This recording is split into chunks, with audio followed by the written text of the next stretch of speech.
Thank you. Thank you. Gosh, it's great to be here, gathered in the red county of Miami-Dade.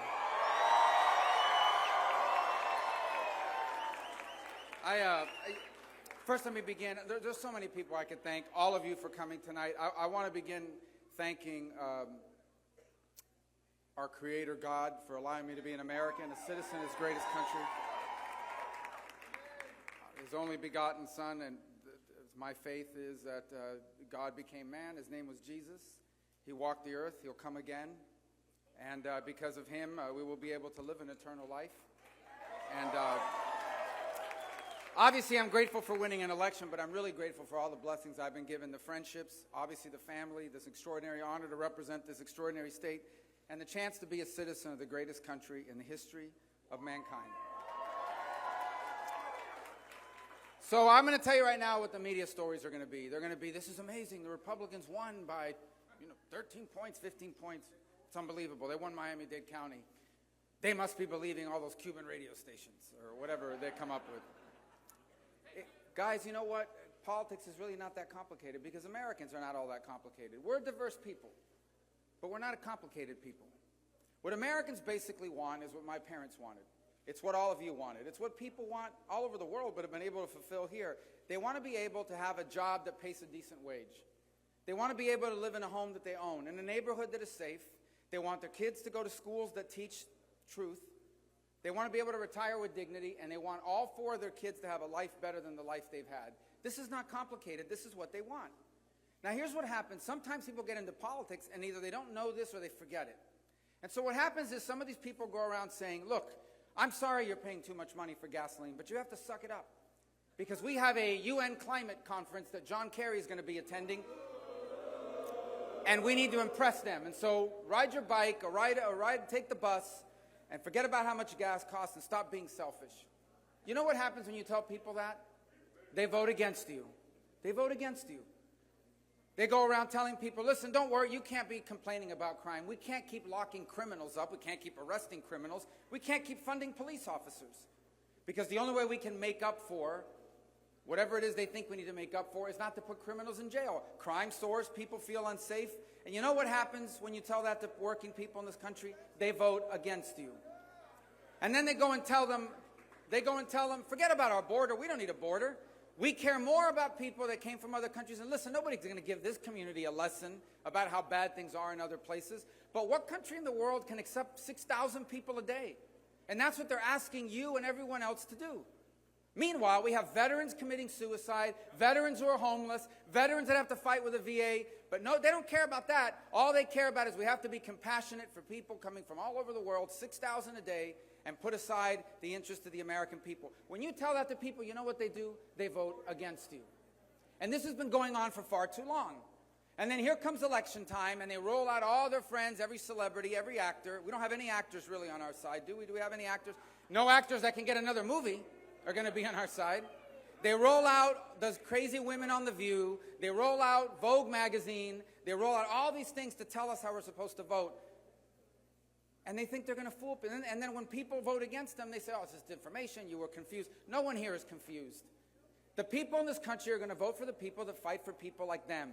They're going to vote for people that are going to fight for people that care about being safe, that don't want drugs coming across our border, that don't want illegal immigration running rampant into our country, that don't want to have to pay $4 for gasoline, that don't want to have to pay 22% more than they used to for their groceries.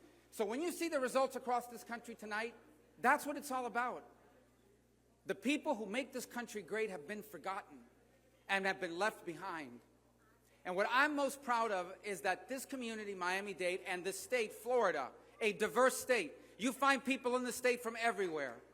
You find people in the state from every background. And they have joined this incredible new movement that isn't just going to change the country, it's going to change the Republican Party. After tonight, the Republican Party will never be the same, and that's a great thing for America and a great thing for Republicans. It'll never be the same. Because this is a party made up of people from every color, every race, every ethnicity, men and women. Yes, men and women, that exists.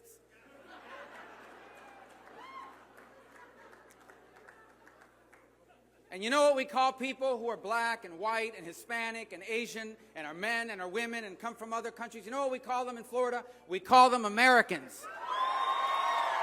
And that's what they are. They are Americans. And if we're not going to fight, listen, I care a lot about what's happening in the world. We're impacted by what happens in the world. But my job, first and foremost, is to care about what's happening in America. Because the best thing we can do for the world is make sure that America is strong and safe and prosperous. That is the greatest gift we can give our fellow men. So these campaigns, I believe, no, I'm sure, actually, I am the only statewide candidate in Florida that was outspent by my opponent. She has every right to raise all this money. They wasted a lot of money, and I'm glad they wasted it here and not in these other states that we have a chance to win. I'm the only one that raised more money against, I'm the only one that was outraised and outspent, and I'm fine with that. I'm 100% fine, because I knew that no amount of money was going to convince people that escaped Marxism and socialism that America should embrace Marxism and socialism. No amount of money was going to convince people that somehow a country blessed with oil and natural gas should be begging Saudi Arabia for oil and natural gas and begging Venezuela for oil and natural gas. But we had a tough campaign, and I owe a lot, and there's a lot of people I could thank, but my campaign manager, Mark Morgan, has done a great job. Where's Mark? Mark. Great job, Mark. Hey, listen. What did Albert Guedes say? Un americano que va a una fiesta cubano está loco. Remember that line?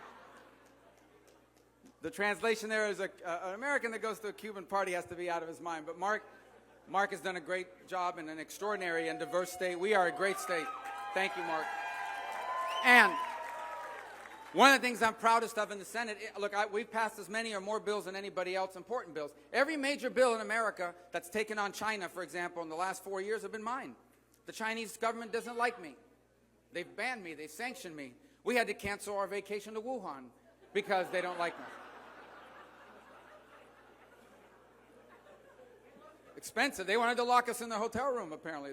No, look, but I'm very proud of everything we've done in our office, because I have a great staff in our office. One of the things I'm proudest of is constituent service.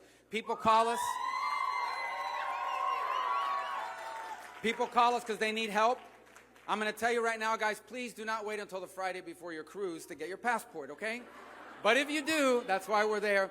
And there's so many people in our staff that we need to be grateful to. They do a great job, and they're led by a great leader. That's my Chief of Staff, Mike Needham, who's here. Mike, say thank you to everybody.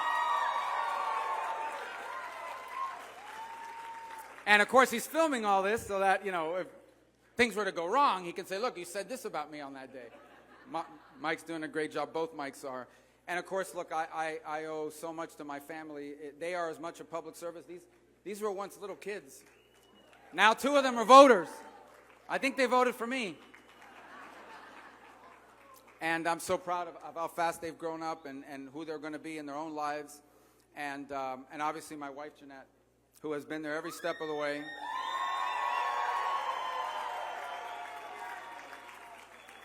You can't do this without her. Brevemente en español lo que quería decir es que me encanta estar aquí esta noche en el condado republicano de Miami-Dade. Con la bendición de ser un ciudadano del país más grande en la historia del mundo. Un país que no vamos a permitir que nadie vaya a destruir. Que más nunca vamos a permitir que lo destruyan, porque si no hay Estados Unidos no hay nada. Lo mejor que podemos hacer nosotros para estos países que están sufriendo es proteger a este país, que es un ejemplo de la libertad y la oportunidad para todo el mundo. Y eso es lo que vamos a hacer. A eso lo dedicamos.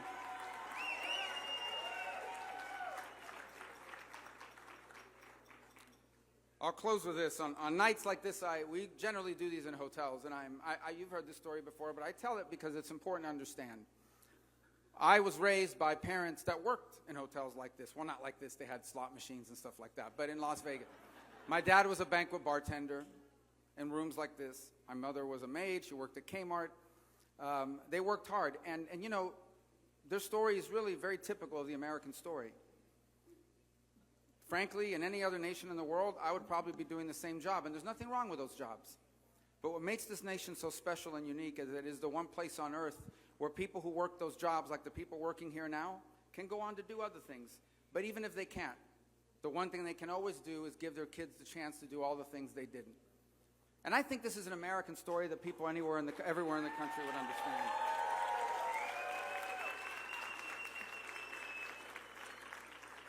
But why I'm so proud to be from Florida, and particularly from Miami-Dade County, is because we have millions and millions of people in the state who have that story, who are the children or the grandchildren of people who lost everything, who once had dreams and hopes, but those became impossible, and the purpose of their life is to give their kids the chance to do all the things they never could. That's why our parents really never die. That's really why, like, on nights like tonight, they still live through us. Because we are the fulfillment of their hopes and dreams, of all the things they once wanted. You think that our parents and grandparents wanted to work double shifts, late at night, weekends and holidays? They did it for us. And they did it because they knew that we lived in the one country on earth where that hard work could make their life meaningful and purposeful. And through their children, they could leave a legacy. Now, I've just described to you my story, and I probably described your story. But what I've really described to you is the American story. And if we ever become a country where that's no longer possible, then we're no longer special. And so what's driven me my entire life in public service is to protect that. Because I inherited this country. I was blessed to be born here. And I was blessed that my parents lived 90 miles away from here. Because if they had wound up anywhere else on this planet, there was no way I would be standing on a stage like this tonight speaking to each of you.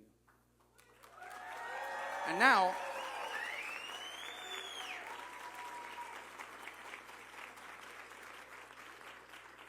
the source of our greatness is not our politics. The source of our greatness is not our elections. The source of our greatness is not our government. The source of our greatness is not our military power, though we need it, and it's not our wealth, though we celebrate it. The source of our greatness is our people, a special and unique people, unlike people anywhere else on the earth. Because here, being an American is not a race, it's not an ethnicity, it's not where your parents are born. Being an American is the defining principle of our nation, that all men are created equal. All men and all women are created equal with rights that come from God, not from your leaders, not from your government, and not from your laws. And our job is to protect those rights. Too many people make politics our God. Politics is not God. There's only one God, and it ain't politics. And the most important house in America is not the White House, it's your house. Because that's where children are raised and values are formed and principles are instilled. And our job is to make sure we always protect the family.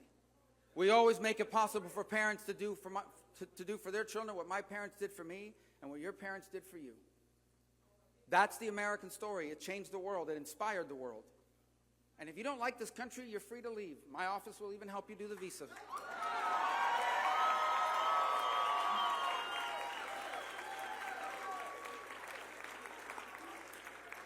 I'm not asking anyone to leave. You know, all these actors always threaten to leave. None of them ever leave. None of them ever leave. After every election, you'll see it tomorrow on Twitter. I'm leaving America because it's become this terrible place, but they never leave. A few move to the Bahamas, but that's for taxes, okay? And that's not for America. And then they want to come back.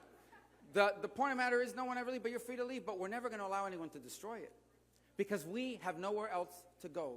There is no other place like America. There's nothing to replace it. And if America declines, China will be the greatest power on earth, and we will never allow that to happen. I will never allow my children. You will never allow your children. We will never allow our children to inherit a world in which China is the most powerful country on this planet. So,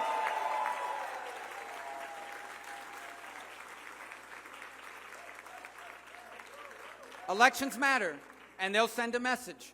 Don't ignore working people. Don't ignore tax-paying people. Don't ignore law-abiding people. When they tell you they care about these things, it really matters, and they will reward leaders that pay attention to them, and they will punish those who ignore them and put others ahead of them. But I hope the most powerful message that it sends is that no matter how much money you spend, no matter how many press conferences you give about the threat to democracy and all this other garbage, we are never going to abandon common sense. No amount of money is going to convince Americans that men can become pregnant and that America is not the greatest country in the world. And so, I hope tonight, maybe early tomorrow, depending on how long some of these states, they take forever to count. Like, how do we know our vote in 1 hour? We already know who won. But anyway, these states will be counting. But what I hope is I'm going to wake up tomorrow morning, and all of you are, maybe even late tonight, and we're going to learn that there is a new Republican majority in the United States Senate. And why? And that's not just important because of the numbers. Look, it's going to be good not to have to worry every night that Joe Manchin's going to change his mind and now Joe Biden can do whatever he wants, depending on what he wants, if he can remember what he wants. So it's good not to have to worry about that. But the most important thing is we're not just going to elect Republican senators. We're going to elect new people with fire in the belly who know why they're running. They're running to save America. They're running to fight for the working people of this country. They're going to be up there to work and fight on behalf of the men and women that are the backbone of this great nation. Because we are going to do whatever it takes. That's my commitment to you. I am more energized and excited about working in the Senate than I've been at any other time because I believe we are on the cusp of a new generation of leadership in this Republican Party that will restore common sense, that will put hardworking Americans first, and that will leave for our children what they deserve to inherit, the greatest country in the history of the world. Thank you, guys. God bless you. Thank you. Thank you.